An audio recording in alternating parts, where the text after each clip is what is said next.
Assalamualaikum warahmatullahi wabarakatuh. Kembali berjumpa dengan saya Aliman Haris di acara Sandasan. Kali ini kita akan sandasan urusan perbisnisan, perkasapan bersama salah satu perintis bisnis muda di Kabupaten Bangkalan, juga sempat menjadi aktivis dulu. Assalamualaikum Dinda. Assalamualaikum, waalaikumsalam. Ini beliau ini senior saya. Dinda Sukron yang mungkin banyak belum kenal dan segala macamnya. Silakan perkenalkan Dinda biar lebih afdol netizen ngerti siapa Dinda. Nama saya Muhammad Sukron. Saya lahir di Desa Parseh tahun 1991 Oktober. Saya mondok di Pondok Al-Amin Prenduan sekitar 6 tahun. Kemudian saya kuliah di UIN Sunan Ampel. Beliau senior saya. Alhamdulillah, saya sekarang bergerak di berbagai usaha. Pertama di bordir, kemudian bordir meliputi konveksi, sablon dan lain-lain. Juga yang lain beberapa saham di air minum Bariklana. Kemudian sekarang lagi buat usaha, yaitu sebenarnya bukan usaha sih, socialpreneur, yaitu membuat pasar tradisional berupa sentra UMKM. Nah, alhamdulillah ini sudah jalan sekitar 1 bulan di Desa Parseh. Ada 20 pedagang, alhamdulillah sudah jalan dan mereka merasakan kebaikan dari konsep sentra usaha ini. Manfaat gitu ya. Manfaat, Pemirsa, ternyata awalnya saya hanya tahunya bahwa Dinda Sukron hanya bergerak di bidang perbordiran. Ternyata dalam perkenalan saja belum didalami, sudah banyak memberikan informasi tentang masalah bisnis-bisnis yang sedang beliau kembangkan. Ini luar biasa, penting untuk kita dalami lagi. Dinda, sebagai sebagai santri 6 tahun, kalau saya dulu nyantrinya sampai 8 tahun. 8 tahun, berarti lebih afdol antum. Kalau apa namanya, bahkan sempat jadi ustadz juga saya dulu. Urusan Jurmiyah dan Alfiyah dulu sempat jadi ustadznya saya dulu. Sekarang hilang semua itu. Oke, Dinda. Karena ini adalah salah satu teladan ya bagi pemuda dan juga masih milenial ya. Milenial katakanlah segitu. Kalau pengusaha itu di angka Umurnya berapa? Saya umur 30. 30. Kalau 30 sudah bukan milenial kayaknya Dinda. Apa namanya? Molonial ini. Kalau untuk ukuran pengusaha beda sama sport ya, beda gitu sama ya. atlet. Atlet itu di umur 30 sudah pensiun, tapi kita pengusaha masih baru mulai. Iya. Oke, Dinda. Pemirsa, beliau adalah seorang pemuda yang dulu juga aktivis, santri juga, pebisnis yang nyantri. Dan insya Allah kalau urusan halal haram, urusan subhat dan makruh beliau paham. Dan saya lihat tadi sebelum ini dipakai maskernya, jenggotnya itu sudah sunnah Nabi ini. Ini jenggot aksesoris. Bukan Gitu. jenggot radikal. Bukan. Oke Dinda, coba sedikit ceritakan tentang persoalan ceritanya Dinda Sukron merambah di dunia bisnis, apalagi sampai sekarang ini sudah berapa jenis bisnis yang sudah digeluti. Dari mana itu, mimpi dari mana, atau awalnya mendapatkan wangsit atau istikharah atau gimana? Ya, sebenarnya dalam dunia bisnis itu yang terpenting adalah tuhmilul abroh, jangan pernah meremehkan keuntungan. Walaupun 1000 itu untung, walaupun kita 500 rupiah itu untung. Makanya orang-orang yang bergerak dari kecil, mereka membangun bisnis seperti membuat beternak ayam kampung. Jadi disembelihnya nanti 1 tahun. Tapi banyak sekarang orang-orang yang bangun bisnis itu dimulai seperti membuat ayam horen. Ayam horen ini 40 hari sudah sembelih, tapi disuntik pakai perbankan, terus disuntik pakai perbankan. Akhirnya ya sampai perjalanan belum disembelih mati, kena petir mati, ketemu apa istilahnya, bunyi-bunyian mati karena tidak survive hadap itu. Jadi kita harus tidak tahan gitu ya. Tidak punya ketahanan. Awal saya memulai usaha itu, waktu itu saya di kampus aktif sebenarnya. Dikatakan aktif karena saya di PMI waktu itu. Di PMI sukanya memang lebih suka pada teori-teorinya. postmodern waktu itu. Subhanallah.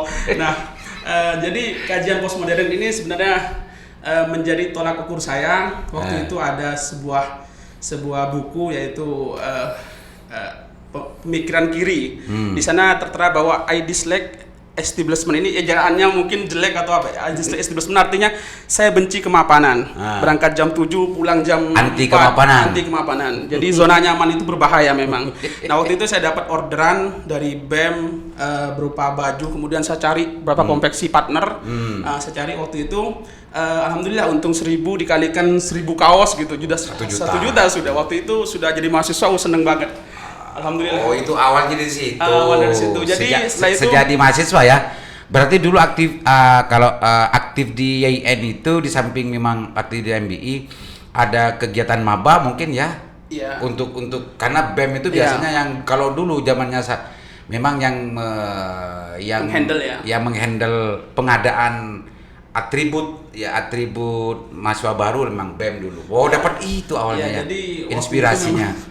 Banyak orderan dan dari banyak UKM waktu itu ya, UKM semua rata-rata order di UIN, bahkan di UNESA, di kampus-kampus lain juga kita dapat orderannya waktu itu. Saya punya tim dan tim itu kita buat waktu itu, tapi karena sekarang sudah sama-sama dewasa dalam artian sudah bisa cari duit sendiri, akhirnya pecah itu dan akhirnya buat konveksi masing-masing di beberapa daerah. Sebelum masuk ke situ, waktu ada order dari BEM itu pengadaan kaos atau apa ya, waktu itu atribut maba, ospek kalau dulu itu Dinas Sukron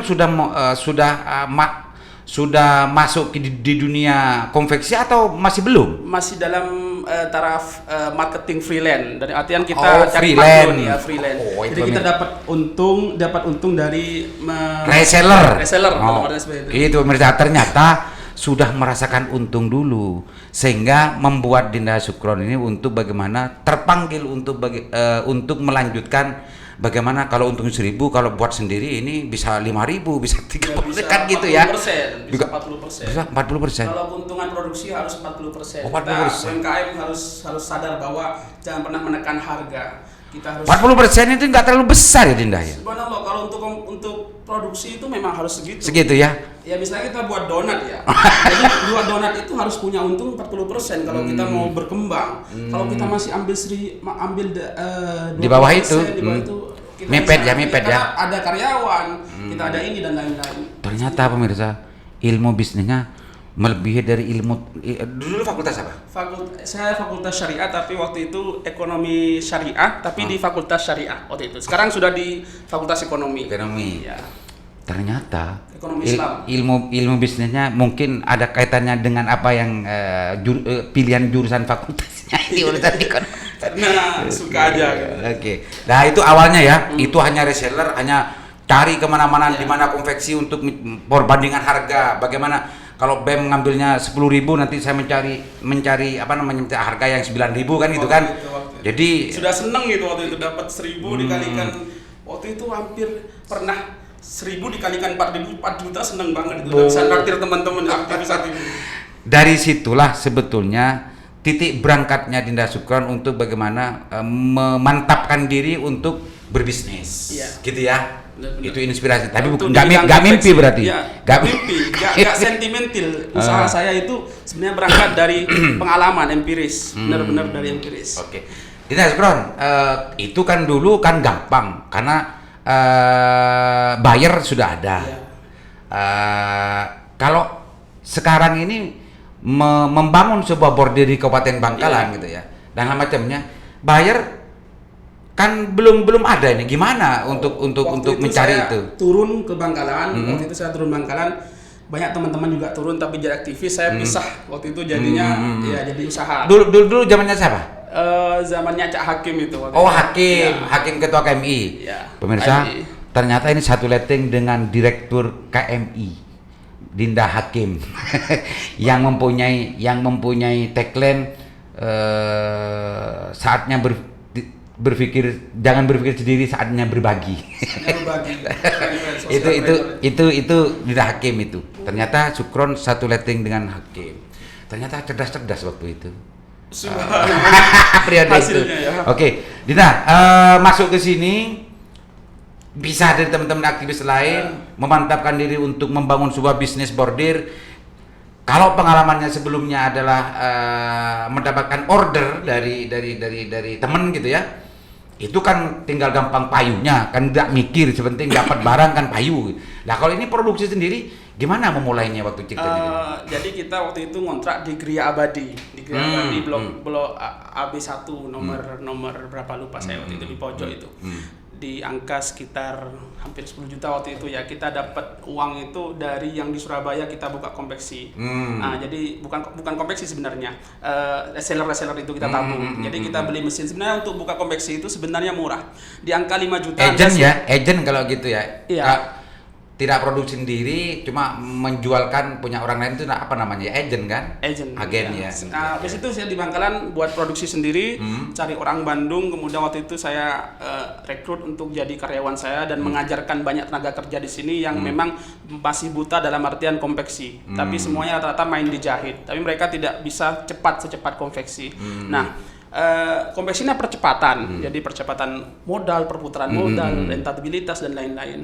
Jadi yang terpenting adalah waktu itu saya mendirikan ini sudah banyak konsumen, sudah banyak konsumen yang sudah saya dapatkan ketika masih di kampus itu. Ya. Artinya konsumen itu, buyer itu, meskipun dulu waktu di kampus itu hanya menyediakan order ke BEM dan macamnya, juga sambil lalu menjual-jualkan gitu ya, ke aktivitasnya Dinda selain aktivis. Itu tidak sama dengan sejarah saya, meskipun ada kemiripan. Kalau Dinda antum ini aktivis yang usahanya juga jalan, balance. Kalau saya tidak balance. Dan lebih pada social brainer. Oke, pemirsa, sebelum kita melanjutkan tentang masalah pengalaman bisnisnya Dinda Sukron, kita saksikan video komersial berikut ini.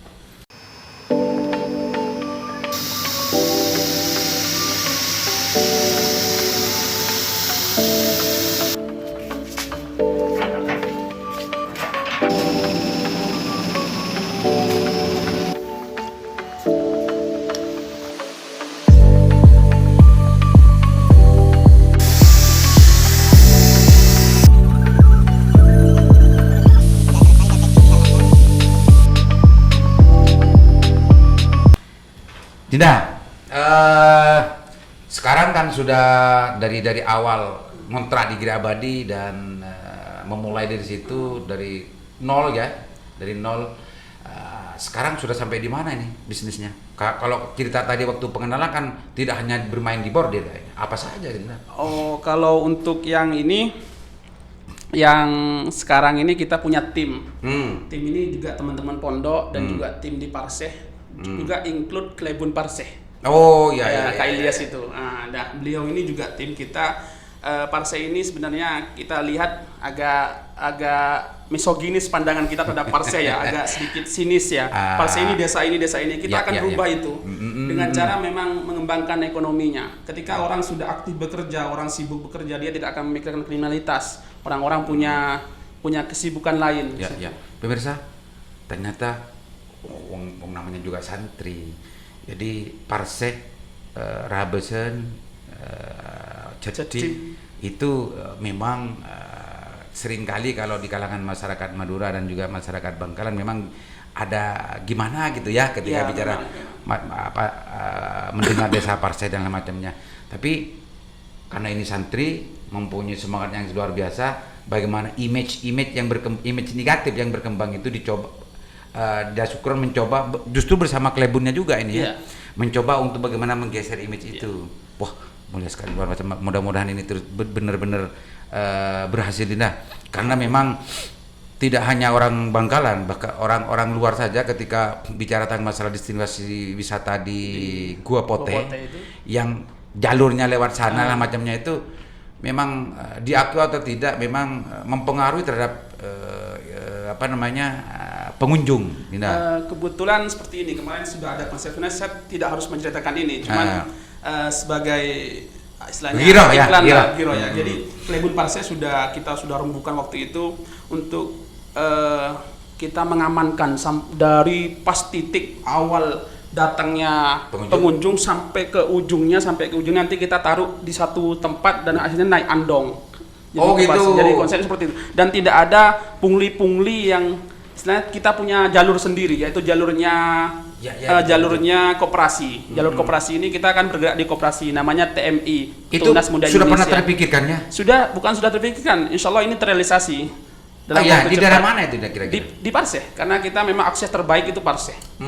Jadi nanti semua pengunjung itu parkir di situ, ada terminal di situ ya, ada terminal di situ, dan dari situlah ada angkutan yang akan melibatkan masyarakat sana untuk membawa pengunjung ke tempat lokasi. Lokasi. Ini luar biasa, Pak disebut Par. Super. Ini harus diperhatikan betul ini. Insya Allah ini akan menjadi jawaban solusi atas kekhawatiran dan ketakutan masyarakat luar untuk bisa menikmati panorama destinasi wisata di Bukit Jedih. Itu Pak Dispar. Ini Dinda Sukron sudah mempunyai konsep yang sangat luar biasa. Insya Allah ini ada solusi di samping memang untuk memperkecil kriminalitas di sana ya. Pastinya. Terhadap pengunjung. Di sisi yang lain justru ini akan mengembangkan perekonomian masyarakat sana. Pastinya. Jadi kita nanti di sentra itu nanti ada sentra UMKM. Jadi sentra kuliner. Kita sudah buat sentra kulinernya. Kira-kira jalan 1,5 bulan. Ini saya buat seperti konsepnya pijarnya Ibnu Khaldun di kitab Al-Amwal. Waktu itu gini, ada sebuah konsep Ibnu Khaldun waktu itu. Ternyata referensinya luar biasa. Ke-4 abad yang lalu. Iya. 4 abad. Jadi Ibnu Khaldun itu membuat konsep pijar di mana memang ketika ada yang namanya pijar pasti laron-laron akan datang. Nah, kita buat pijar itu yaitu buat sentra UMKM itu. Ada 20 UMKM, 20 orang yang waktu itu memang tidak punya skill tapi kita latih untuk buat usaha, jualan makanan dan sekarang ramai.